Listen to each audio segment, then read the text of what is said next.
Yeah, I think I think how we play just, we move the ball. We move the ball and try to find our guys, put them in positions to be successful. I think that's what a great team does. No matter how the league is playing. I know a lot of people are shooting threes, but I think a lot of the great coaches in the league just put their best players in good positions to be successful. So that's what we've been doing here. What did you guys do defensively? We just contested, play hard. They got great players, great scorers over there. So just make every catch tough, every possession try to be play as tough as we can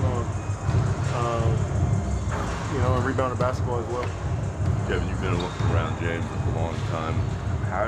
What's the difference between preparing for him and how he shoots and how he can land compared to any other guy that you guys see during the year?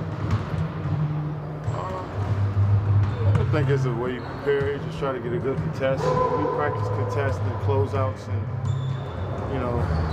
we've been practicing that stuff since we were in elementary. You know what I'm saying? So it's a certain way that we tend to contest shots or close out on shooters. So it's not just James; it's all their guys that we gotta have proper technique on and make sure we out there on the catch and making them see a hand or over once they get up and shoot the ball. So.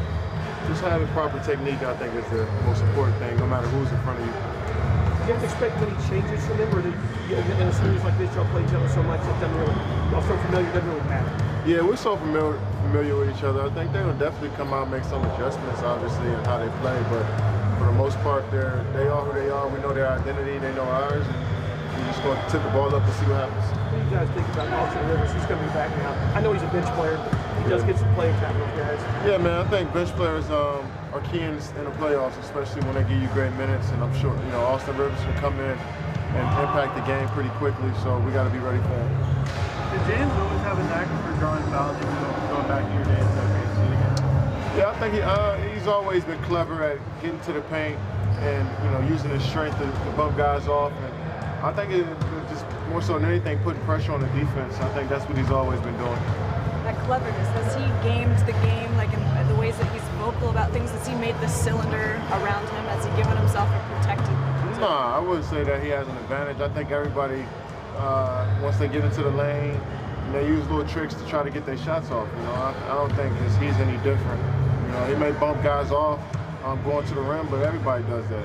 So I wouldn't say that he's found a way to, just kind of play the game within or cheat the rules. I wouldn't say that. I just think that he has a style of play, and it might not be what everybody might like to see, but it's been effective, and I don't think he's been cheating the game at all. No, not cheating, but like the mind games are like when you can exist within the rules of the game. Yeah, cheating the game. Turn up certain dials. Yeah, that's cheating the game, right? I didn't want to use the word cheat. Yeah, but let's just put it that way. I don't think he does that. I think he plays inside the game, plays within the rules of the game. It should happen. I think referees aren't going to be perfect all game, just like players aren't. So, I think more so than just the talk of calls and officiating, it should be about how great all of these players are on the court, how they uniquely bring something different to the table. So it's been a fun last couple of days. What was that feeling like when the Rockets went to Game 7 of this series, 7-3, the first half of 114? Is there still kind of a state of anxiety that at some point it'll go down, or how would you kind of characterize how you kind of process this sequence of events? I mean, you don't realize what's happening until the game's over and you hear the stats and the runs guys go on. I think just focus on each possession and try to be as best as you can, and whatever happens. So we just try to stay locked in on each moment. Do you think the way that James plays has helped guys learn some of the nuances of the rules of the game that they maybe didn't know before, like some of the specific things about landing spots and things like that? No, I think a lot of guys.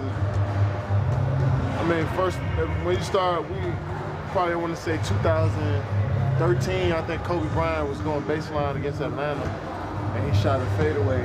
Dante Jones got a contest, but at that time Kobe had twisted his ankle, and but at that time nobody really thought it was a bad play. They just thought it was solid defense, and I think that's when the conversation started about let's start to protect the shooter a little bit. So I think guys over the years of gotten used to the rules and just trying to adjust and adapt to what's going on. And guys just playing their games, man. I don't see anything wrong with what's going on. Kevin, I know there's a lot of attention on Chris Paul and James Harden. How much of an X factor can Eric Gordon be? He's a huge X factor for him.